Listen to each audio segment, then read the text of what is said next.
We're going to continue our series on pastries in France this Wednesday with something you might not expect to find in this country, donuts.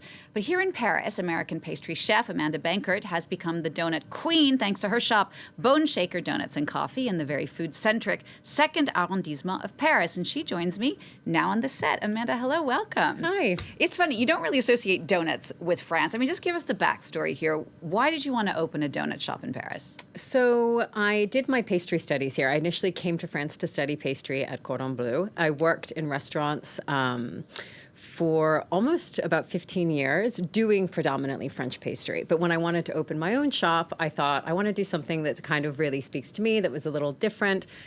We opened in 2015. At that time, there were no donut shops in Paris. So I thought it's something that you can make from scratch, which we do. So take all of that sort of traditional pastry knowledge, but bring it into something that's like fun, casual, and that sort of like reflected my upbringing and, you know, something a little different. And what's even more unique and different about it is that all of your donuts are vegan. Yes. I mean, France is hard enough for vegetarians, right, let alone vegans. Everything pastry is all about butter. 100%. How do you work around that, and why that choice? So we don't advertise it. We don't hide it, but we don't advertise it because I think people often have a preconceived notion about vegan pastry in particular. So I think the way we get around that is we just sort of don't mention it that much and let people then taste it and see for themselves. I'm vegan, so I went vegan about 5 years ago. When we initially opened, they were full of butter and eggs. But when I went vegan, I thought, well, listen, for my, in my own bakery, I want to kind of keep those same ethos. So I sort of secretly transitioned all the recipes to being plant-based, and there we go. It's a tricky thing, though. I mean, I've done some vegan baking myself. It's not always easy to do. I mean, what's the secret for our at-home viewers? Is there a secret? There's a few different, there's a few techniques. It took me probably about a year of trial and error because my whole goal was that especially since we'd had these donuts that we were already making with butter, eggs, dairy, I needed to be able to make them where they tasted exactly the same as the ones that we were doing before. So it took me about a year of trial and error and kind of finding little tips and tricks, but it is doable. It's just a matter of, we use barista oat milk for the creaminess. There's just little kind of things that you can do to get them there. To get them there, or go to Boneshaker's or go to Boneshaker Donuts. So you make everything from scratch, as you said before. Yeah. Your flavors, again, are a real mix of U.S. and French flavors. I mean, let's talk about some of them because the names are great. Like one donut is called Baby Got Back. Yes. What is that? That's our peanut butter, dark chocolate, and sea salt donut. Okay. How does that one sell with the French? Really well. So, because there's a lot it's surprising in a way. The peanut butter ones, it's probably one of our most popular donuts. So I brought one here today. I brought kind of like a selection of our most popular. The Baby Got Back is one that always sells out every day, which I think is funny because you wouldn't necessarily think that French people would go for a peanut butter and dark chocolate, but it does well. And there's another one that intrigued me. The name is Aunt Yuki. What's that? Yes. So that is named after my Aunt Yuki, who would always do the pumpkin pie for our Thanksgiving dinners. So it's inspired by her pumpkin pie, and it's our pumpkin creme brulee donut. And as an homage to her, most excellent pumpkin pies that I ate growing up, I named it after my Aunt Yuki. So Boneshaker's has been around now for 9 years. How do you keep things fresh? How much do you innovate, and how much do you keep regular same donuts all the time? About half and half. So we change the menu every month, but there's a kind of rotation of classics that stay all the time. So we're always going to have our plain glaze, cinnamon sugar, the ones that you kind of have to have at a donut shop, we're always going to have. And then seasonally, I play around, and about every month we have 4 flavors that come for the season. So the pumpkin, for instance, comes up in the fall. In the summer, we do Victoria Sponge with fresh fruit. So and how many donuts are you making by scratch every day? We usually do about a dozen different flavors. Wow. Yeah. Okay. That's a lot. Yeah. So I read that the idea came in about 2013. You Yes. opened a few years later. I mean, why did it take almost 3 years? I know starting a business in France is hard. Yes. Was that why?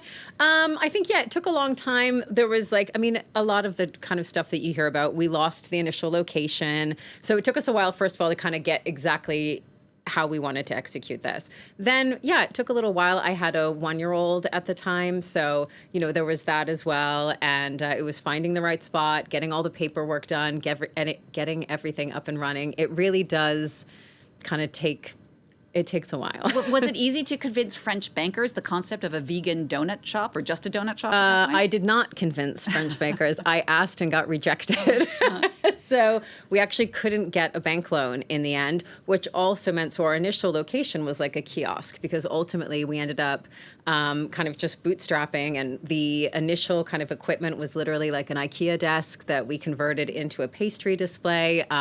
We did everything ourselves, so it was a very like DIY experience. And then as time went on, we've now moved to a bigger location. But it was really funny because back then, again, donuts weren't here at all. So when I was trying to present the idea to bankers, they were like, this will never work here. But since then, you've had enormous success, but you've also had some rough moments as well. Obviously, COVID hit many small businesses hard, but also just last summer was particularly hard for you. Why? Yeah, more so even than COVID, I would say, because there was a plan for COVID. We just had no people here. Even with the Olympics? I think especially because of the Olympics. I feel like maybe locals left, and the tourists, I guess, stayed closer to the games or kind of had their things that they wanted to do there. We experienced, there was nobody in the shop. So for the month of July, we'd never seen anything like it. For the 9 years that we've been open, it was the quietest by a long shot that we have ever been. And so it did put us in a position of difficulty because, like any small business, we have, a certain amount that we need to make every month to cover rent and staff and equipment, and we didn't make it, which was the first time that's ever happened to us. And that was hard. It was the hardest thing that we've had to do so far, but we're working our way out of it now. You're right. And also through a crowdfunding on the Yes. site. I mean, have you had the solidarity of your regular customers pitching in? The support has actually been so incredible. In order to buy ingredients, so we were actually forced to close for a short period, trying to figure out, okay, what do we do? And so, sort of as a last-minute resort, I launched a crowdfunding initially, just to have enough money to like buy flour to get the shop back open. And within 24 hours, we had made almost 25,000 euro. And there have been so many people coming in, and just the support has been one of the most heartwarming things, honestly, I've ever experienced. And it's been kind of magic. Well, I mean, I think about the lines that were outside your shop. I mean, if all those people pitch in even just €1, I'm sure, Right. I'm sure that would help. Amanda, thank you so much. You've also written a few cookbooks, Donuts Cafe and Good Vibes, and Voila Vegan. So if any of you at home want to go ahead and try and make one of those gorgeous donuts, you can go ahead and check it out on the cookbook. Thank you so much for coming in to talk Thanks to for us. having So me. you're the founder and owner of Boneshaker Donuts and Coffee in the second arrondissement of Paris, and you're also one of the many pastry chefs who's featured in the English version of the pastry magazine Food de Pâtisserie that you can find online. Thank you so much. Thanks for having me.